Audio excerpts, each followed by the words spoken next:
You ever notice how life doesn't ask before it breaks you? It just hits.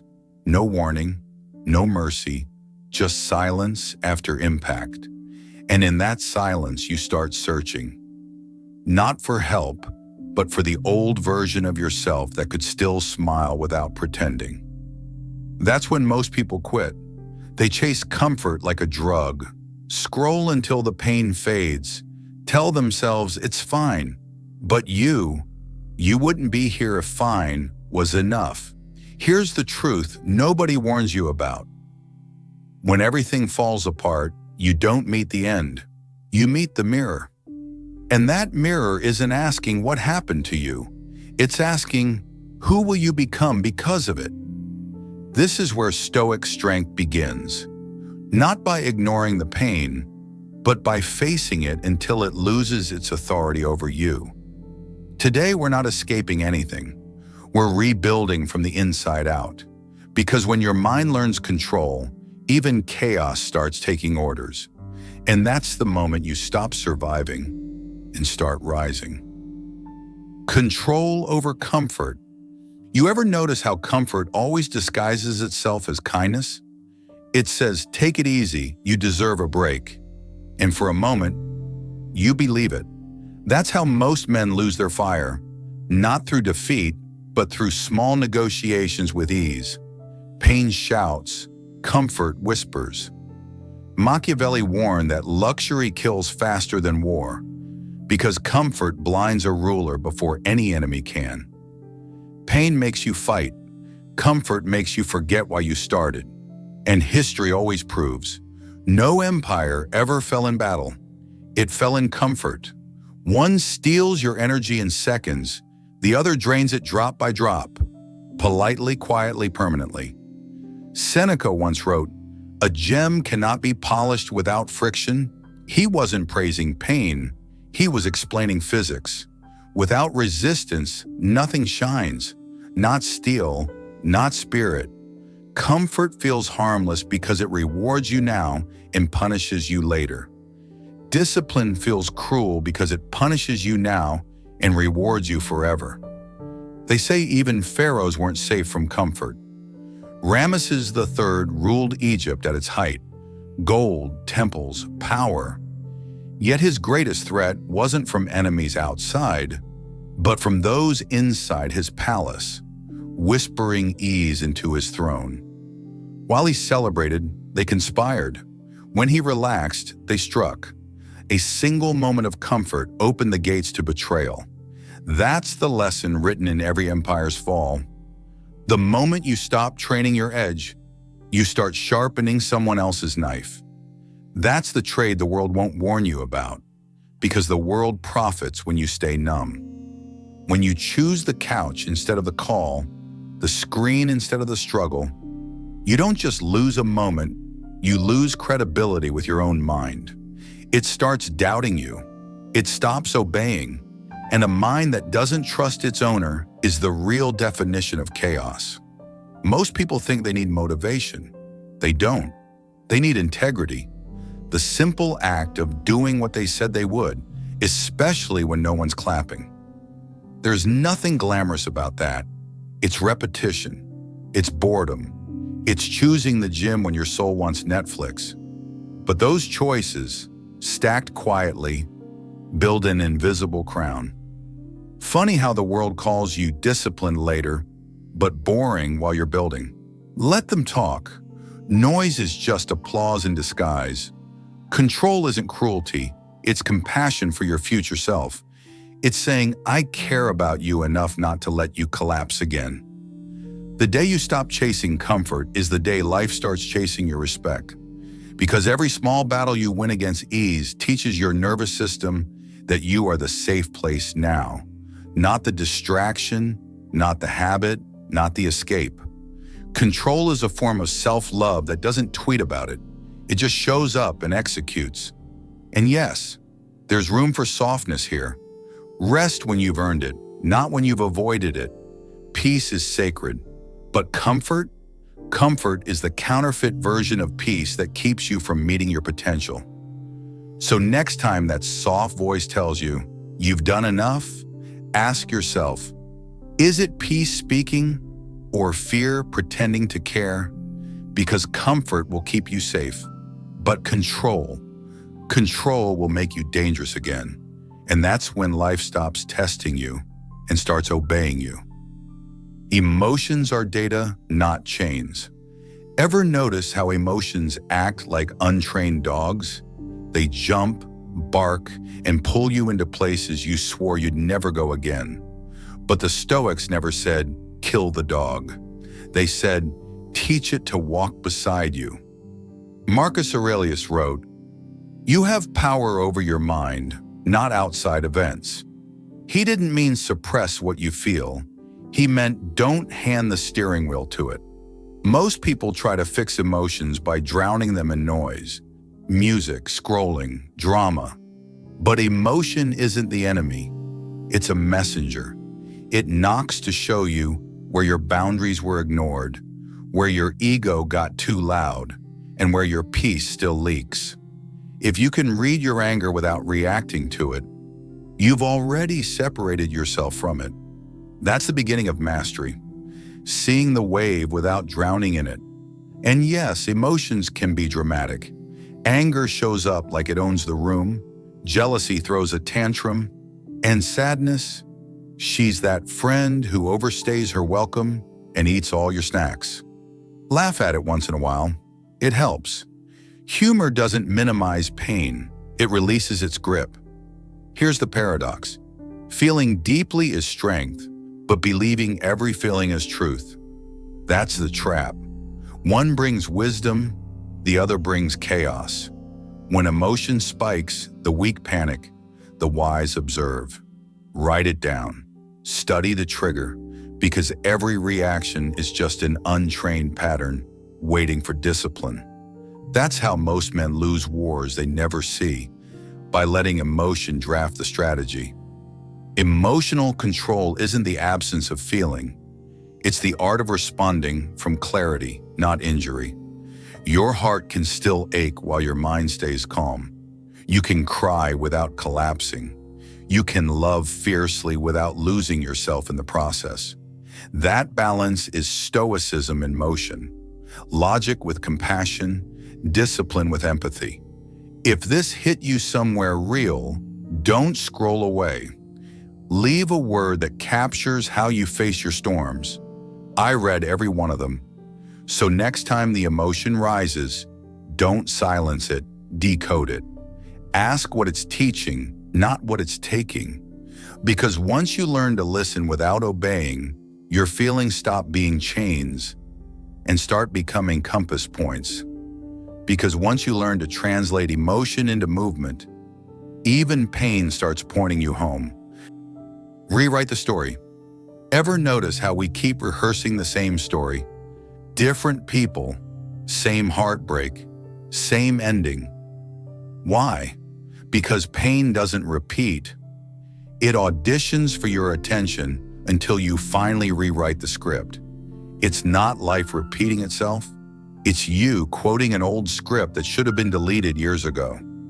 Most people don't realize the past doesn't repeat. It simply responds to what you keep narrating.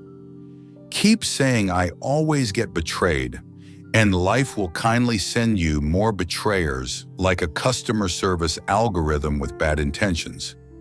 Epictetus said, what disturbs you is not what happens, but your opinion about what happens.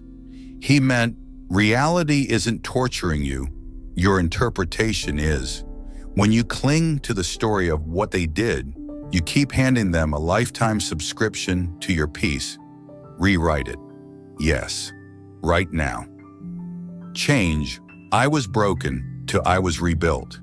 Change, they left me, to I outgrew the room. That's not denial, that's authorship. Here's a secret. No one in history healed by being fully understood. They healed by deciding their suffering wasn't the whole biography. Every great man you admire had a moment he stopped quoting pain and started editing meaning. I get it. Some memories still burn like open files that refuse to close. So close them differently. Don't delete, Annotate, write in the margin, lesson learned, no sequel planned. If trauma had a customer loyalty program, some of us would be platinum members. It's okay to laugh. It loosens the chain enough to start walking forward.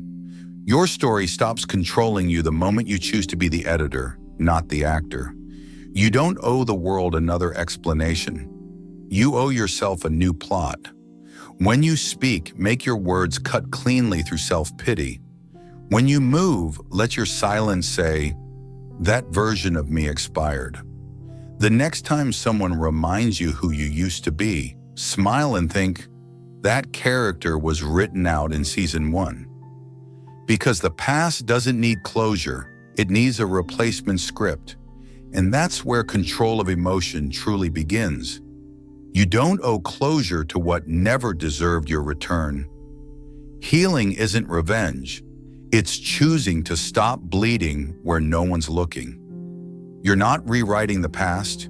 You're revoking its license to control you.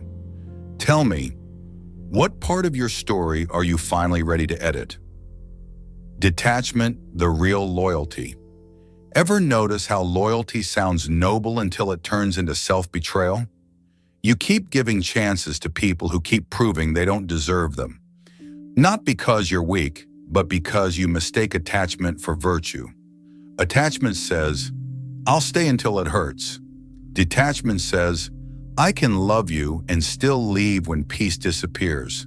Seneca wrote, "He suffers more than necessary, who suffers before it is necessary." He meant most of our pain isn't real. It's rehearsal pain, imagined loss before the loss even happens. You're not staying for them. You're staying for the illusion that leaving means you failed. But here's the paradox.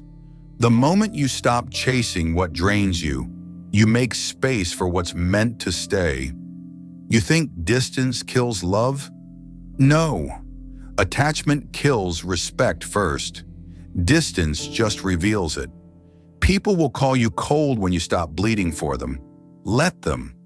Cold just means your warmth is now reserved for what deserves it. And yes, detachment has an awkward phase.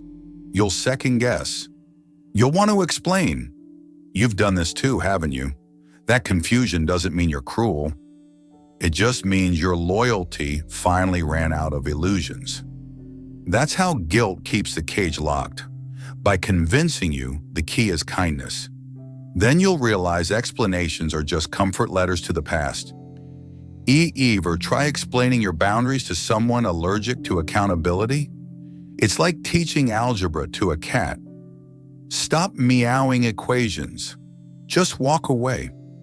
You don't lose people by letting go. You lose the illusion that their presence was peace. Detachment isn't heartless. It's heart management. It's learning to say, "I still care, but not at the expense of my clarity." When you stop confusing guilt with loyalty, you finally start healing. So the next time someone says you've changed, smile. You didn't change, you just stopped negotiating your peace. And the moment you stop negotiating your peace, the world stops assuming it can afford your silence. Every man who finally learns detachment walks into silence next. Not because he loves isolation, but because he's tired of explaining peace to chaos. So if you've ever felt that pull to disappear for a while, this next part is for you. Solitude is strategy. They told you being alone was dangerous. They forgot to mention it's also where the noise dies and truth starts talking. Most people feel silence because they're scared of their own thoughts. They keep the volume up just enough to drown self-awareness. Because silence doesn't comfort you at first, it confronts you. In silence, even the air feels heavier, like it's waiting for your next decision. But solitude isn't punishment, it's pattern recognition. It shows you who you are when no one's applauding, no one's texting, no one's watching. Marcus Aurelius wrote, "Nowhere can man find a quieter retreat than in his own soul." He wasn't romanticizing loneliness. He was prescribing maintenance. Solitude gives you back the energy you spend pretending. In it, you start noticing what genuinely feels right and what you were only doing for attention. At first, solitude feels like detox, uncomfortable, slow, quiet. Then it turns into design. You rebuild your mind like a craftsman, choosing every thought that gets to stay. Humor break. People say, "I hate being alone," but give them Wi-Fi, snacks, and no drama for 2 hours and suddenly they call it self-care. See? Solitude isn't the villain. The branding is just bad. Here's the secret. When you spend enough time in silence, you start hearing your intuition louder than your insecurity. That's where strategy is born, inside clarity. Solitude isn't where you get lost. It's where you finally stop chasing directions from the wrong map. You don't owe anyone constant availability. Every empire is built behind closed doors before it ever stands in the light. So guard your time like it's currency and spend it only on what compounds peace. Be alone long enough to remember your own rhythm.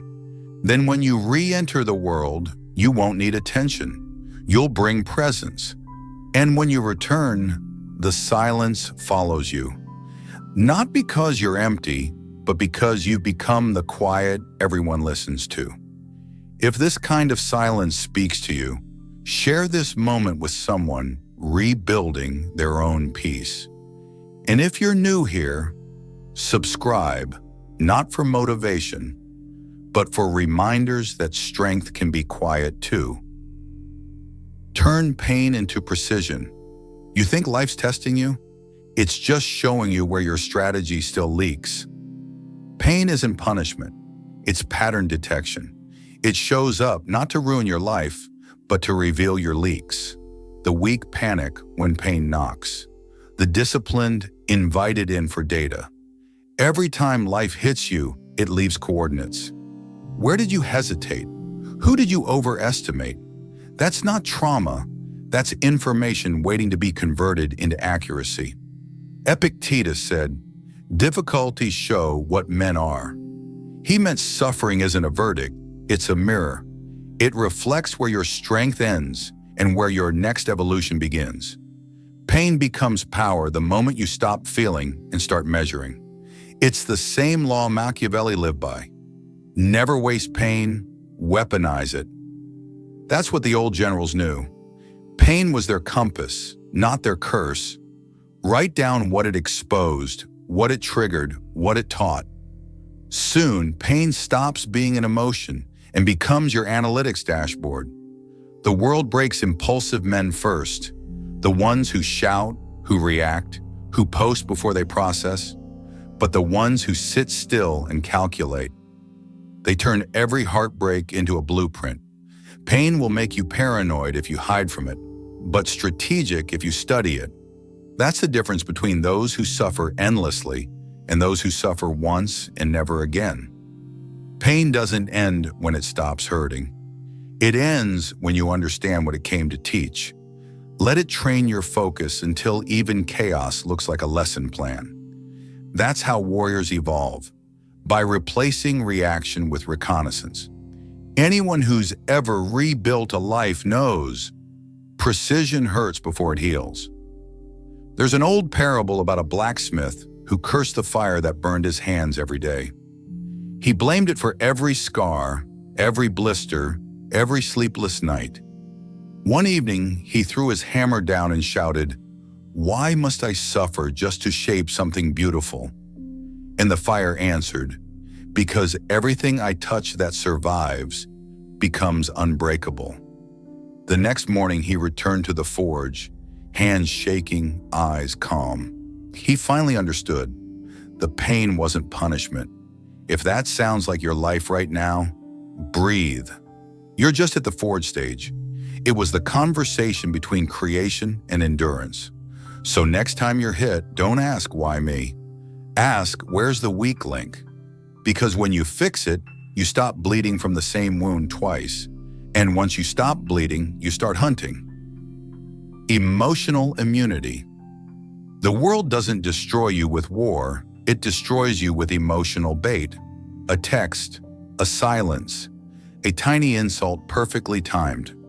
Emotional immunity isn't about being numb. It's about being untouchable by manipulation.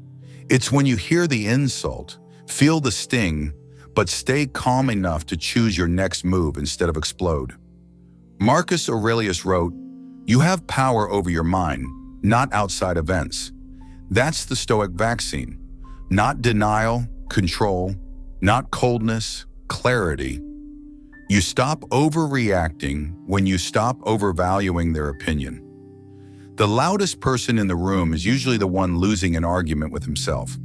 Stay silent long enough, and their chaos becomes self-revealing. You've seen that text, that silence, that bait. You just didn't call it war.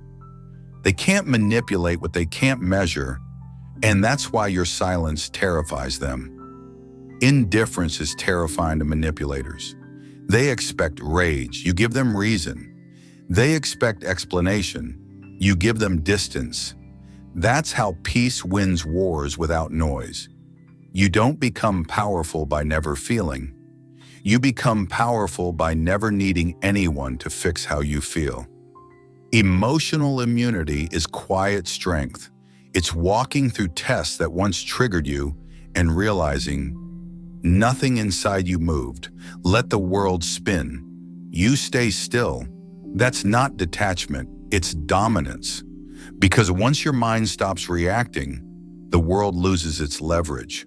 And that's the moment you quietly take it back. When was the last time you realized silence solved more than words ever did?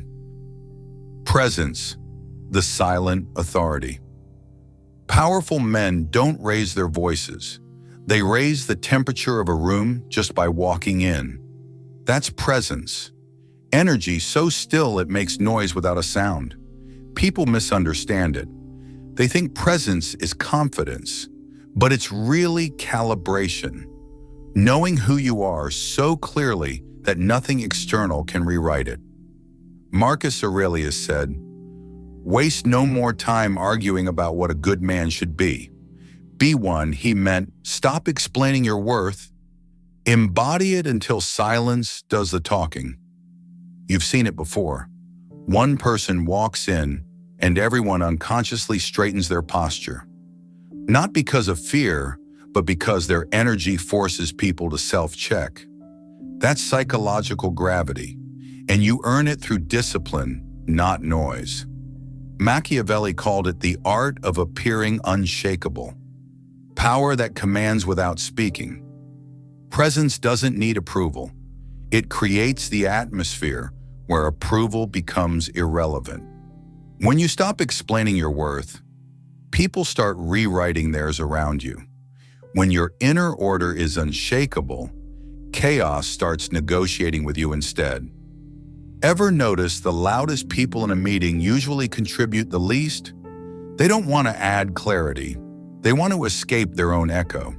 True presence doesn't chase, it commands. Not by aggression, but by alignment. Every movement says, "I don't need control. I am control." The less you explain, the more people feel it. Power doesn't announce itself. It's sensed, not said. If they expect reaction, give them restraint. If they expect words, give them results. If they expect drama, give them silence so sharp it cuts their noise in half. And when they finally notice they can't predict you anymore, that's when respect quietly replaces curiosity. Presence isn't built overnight. It's forged in solitude, sealed in discipline, and revealed in stillness. It's the last stage of power, when you no longer need to prove anything, because your energy speaks fluent truth. That's where control transforms into peace, and peace, when earned, becomes magnetic. When life broke you, it wasn't ending you.